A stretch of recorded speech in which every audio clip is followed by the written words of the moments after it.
Hey guys, welcome back to my YouTube channel, or welcome if you're new here. And today's video is really exciting because I'm going to be talking to you about my magazine project and answering a really nice reflective question about how did I use or challenge conventions and represented the social issues or groups.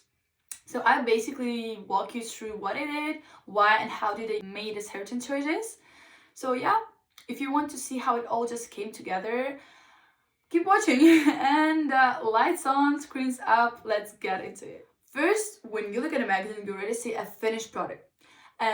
Final image with everything looking exactly as it should. But have you ever thought about the process behind it and how it was made? Well, now that I've created my own magazine, I'm here for you to explain how everything works. So, starting with the theme you choose, I would really recommend you to choose something you actually like. For me, it has always been music. And when thinking about my future article, I decided to do an interview with an artist. Unfortunately, I didn't have one by my side, but creating a story and a character for my model was even more interesting, I would say. I took this micro, maybe you're gonna hear me better. So, talking about a future article, I decided to create an interview with my artist, but not a simple one, if not a combined, a narrative style with a Q&A format.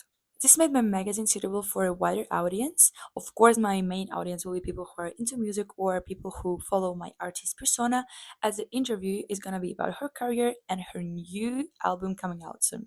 But because of the combination of backstory and a personal interview, it makes people more related to Anna and makes article more interesting to read.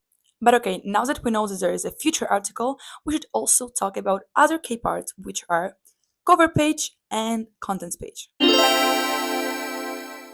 Okay, let me explain. In every presentable magazine, there's basic conventions, easily said, basic features, and in my magazine, I tried to use all of them. On the front cover, we have the masthead. In my case, it's Indie Way because it's the name of the magazine.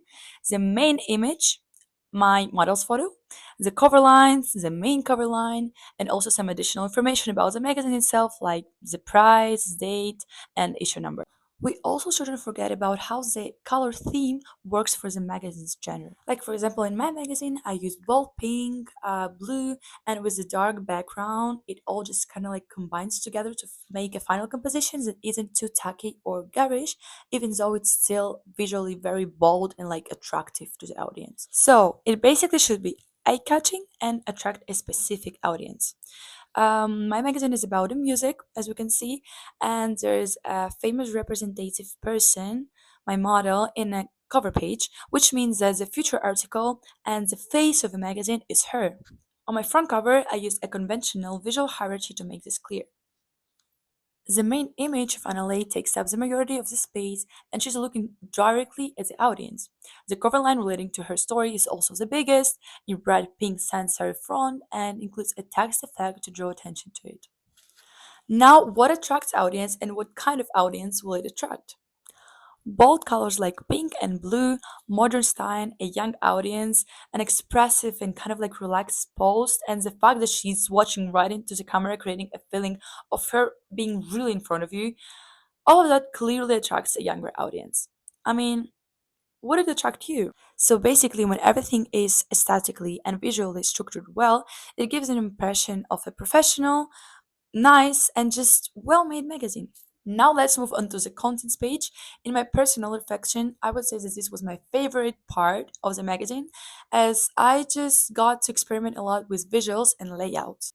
I still made sure to conclude some key conventions used in professional magazines, like page numbers that are clearly shown in the bold circles, making the navigation really easy.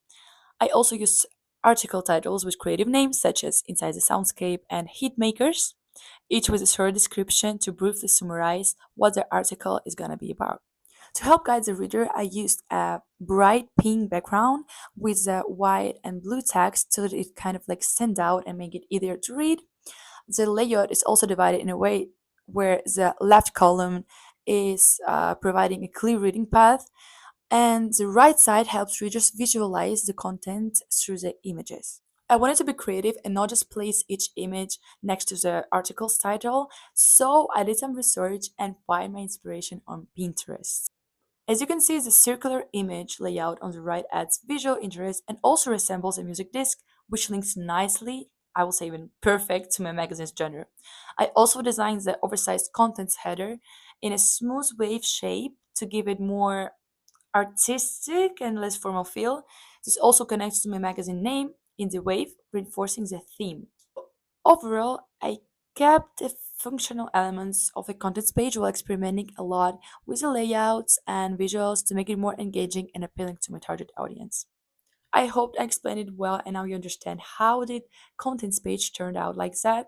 And now let's move again into the future article because I didn't finish yet. My writing reflects in the music genre by being quite informal and conversational.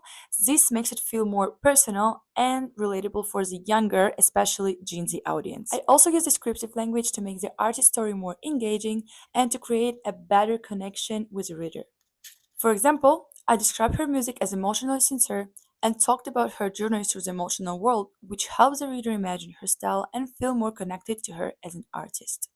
So, overall, my magazine both follows and slightly challenges typical conventions by keeping the key features you'd expect and also adding my own creative style related to the music genre, especially through layout, color, and storytelling. At the same time, it represents a younger, music focused audience by using relatable language, bold visuals, and a strong artist identity that people can connect with.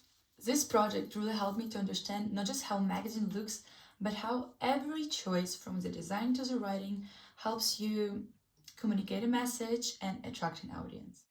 Thank you so much guys for watching this video. I hope you enjoyed seeing the process behind my magazine.